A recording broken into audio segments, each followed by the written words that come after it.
இன்றைக்கி நம்ம ஒரு மில்க் புட்டிங் செய்ய போகிறோம். அதுக்கு ஃபஸ்ட்டு மில்க்கை நல்லா காய்ச்சிட்டு அது கூட அகர் அகர் சேர்த்துட்டு அப்புறம் சுகர், இது 3 தான் இந்த இதிலே வந்துட்டு மெயின் இன்க்ரீடியன்ட்ஸ். அது கூட நட்ஸ், அப்புறம் சாக்லேட்ஸ் உங்களுக்கு என்ன வேணுமோ அது போட்டுக்கலாம். அப்புறம் ஃப்ளேவருக்கு கொஞ்சம் ஏலக்காய் தூள் வச்சுருக்கேன்.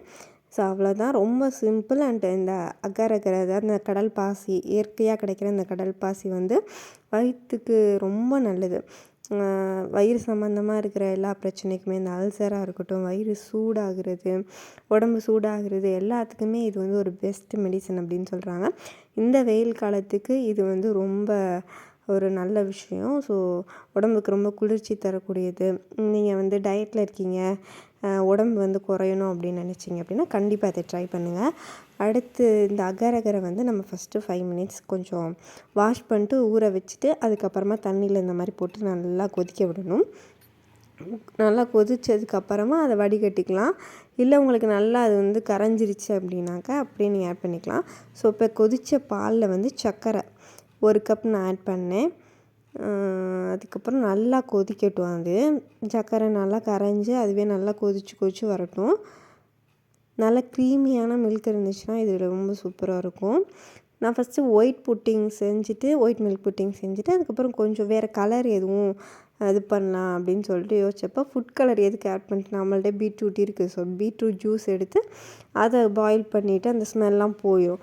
ஸோ அதுக்கப்புறம் எகைன் இதில் ஆட் பண்ணிட்டோம் அப்படின்னா அது ஒரு பிங்கிஷ் கலரில் வந்துடும் அப்படின்னு சொல்லிட்டு நான் யோசித்தேன். ஸோ அதுக்காக பீட்ரூட் ஜூஸ் எடுத்துகிட்டு இதை சும்மா நம்ம கொதிக்க வச்சுட்டு லைட்டாக அதில் ஒரு பிஞ்ச் ஏலக்காய் மட்டும் போட்டோம் அப்படின்னா அதில் ஸ்மெல் எல்லாமே ஸ்மெல் எல்லாமே போயிடும். ஸோ இங்கே வந்து காய்ச்சி இந்த நல்லா பொங்கியிருந்ததில் நம்ம சுகர் ஆட் பண்ணியிருந்தோம்ல, அந்த மில்கில் வந்து இந்த அகர் அகரை வந்து ஆட் பண்ணிட்டேன். ஸோ அகர் அகரை ஆட் பண்ணுறப்போ ஸ்லோவாக ஆட் பண்ணுங்கள். ஏன்னா அது வந்து டக்குன்னு சம்டைம்ஸ் திரண்டு போயிடும், இல்லைன்னா அந்த பபிள்ஸ் ஃபார்ம் ஆகிடும். ஸோ அதுக்கேற்ற மாதிரி மெதுவாக ஊற்றிட்டு இதிலே கொஞ்சம் வந்து ஏலக்காய் பொடி போட்டேன். ஸோ உங்களுக்கு வேறு ஃப்ளேவர்ஸ் எதுவும் பிடிக்கும், வெனிலா ஃப்ளேவர் பிடிக்கும் அப்படின்னா வெனிலா எசன்ஸ் சேர்த்துக்கோங்க. இல்லை ரோஸ் மில்க் பிடிக்கும் அப்படின்னா ரோஸ் மில்க் சேர்த்துக்கலாம். ஸோ நான் இங்கே வந்து பீட்ரூட் ஜூஸே வந்து நான் ஹோம்மேடாக எடுத்திருந்ததுனால ஸோ நான் அதையே தனியாக ஆட் பண்ணிட்டேன். ஸோ ஒரு 2-3 மினிட்ஸ் வந்து இந்த எல்லாமே சேர்ந்து மிக்ஸ் ஆகட்டும். அடுப்பை ஆஃப் பண்ணிடுங்க. ஆஃப் பண்ணிவிட்டு ஒரு பிளேட்டில் வந்து கீ ஏதாச்சும் அப்ளை பண்ணிட்டு, ஆயில் ஏதாச்சும் அப்ளை பண்ணிட்டு இது வந்து ஸ்லோவாக ஊற்றுங்க. ஃபாஸ்ட்டாக ஊற்றுனீங்க அப்படின்னா அந்த இடத்துல வந்து பபிள்ஸ் ஃபார்ம் ஆயிடும். ஸோ ஸ்லோவாக ஊற்றுங்க. ஊற்றுனதுக்கப்புறமா கொஞ்சம் நேரம் நீங்கள் ரெஸ்ட்லேயே வச்சுருங்க. ரூம் டெம்பரேச்சரில் வைக்கிறீங்க அப்படின்னா 2-3 ஹவர்ஸ் ஆகும். நீங்கள் இதிலே ஃப்ரிட்ஜில் வச்சிட்டிங்க அப்படின்னா ஒரு 30-40 மினிட்ஸில் வந்து அது சூப்பராக அந்த இதுக்கு வந்துடும்.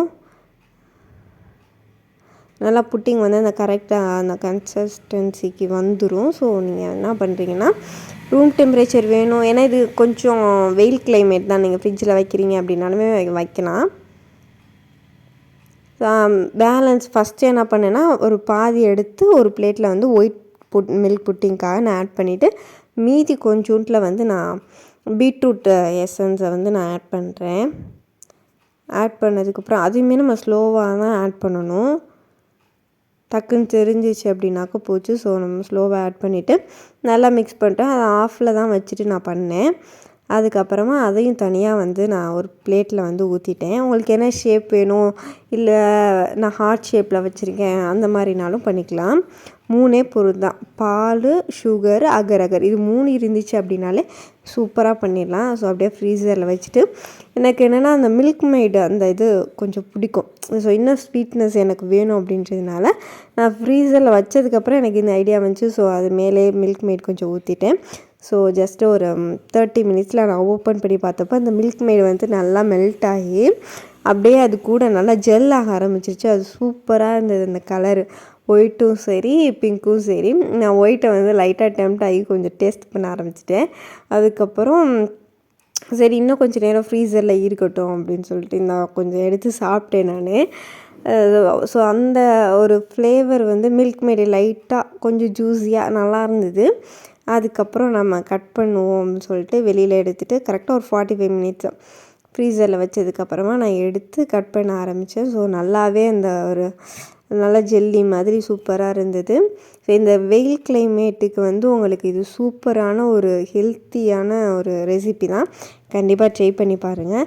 அதுக்கப்புறம் நம்ம வீட்டுக்கு வந்து இந்த வெங்கட்டண்ணாக்கும் கொடுத்து அவர் ரொம்ப ஷாக் ஆகிட்டார். பட் ரிவ்யூ வந்து கொஞ்சம் நல்லாவே இருந்தது. நீங்களும் கண்டிப்பாக ட்ரை பண்ணுங்கள். தேங்க்ஸ். இப்போ வந்து நிறைய முஸ்லீம் ஃப்ரெண்ட்ஸ்லாம் நோன்பில் இருப்பீங்க. ஸோ உங்களுக்கு வந்து இது நோன்பு திறக்கிறதுக்காக இருக்கட்டும், உங்களோட பாடி வந்து கூலாகிறதுக்கு கண்டிப்பாக இந்த மாதிரி எடுத்துக்குவீங்க. ஸோ அப்போ நீங்கள் ட்ரை பண்ணுறீங்க, ரொம்ப ஈஸியாக நான் வந்து பண்ணணும் அப்படின்னு நினச்சிங்கன்னா கண்டிப்பாக இதை ட்ரை பண்ணி பார்த்துட்டு ரிசல்ட் எப்படி இருக்குதுன்னு சொல்லுங்கள். ஏன்னா நம்ம உடம்புக்கு இது ரொம்ப இந்த சீசனுக்கு வந்து ரொம்ப நல்லது. ஸோ கண்டிப்பாக ட்ரை பண்ணி பாருங்கள், எப்படி இருக்குதுன்னு சொல்லுங்கள். அப்படியே சாப்பிட்டு கொஞ்சம் நேரம் அப்படியே ஃபன் பண்ணிட்டு டே ரொம்ப சூப்பராக முடிஞ்சு. நீங்கள் ட்ரை பண்ணுங்கள். தேங்க்யூ.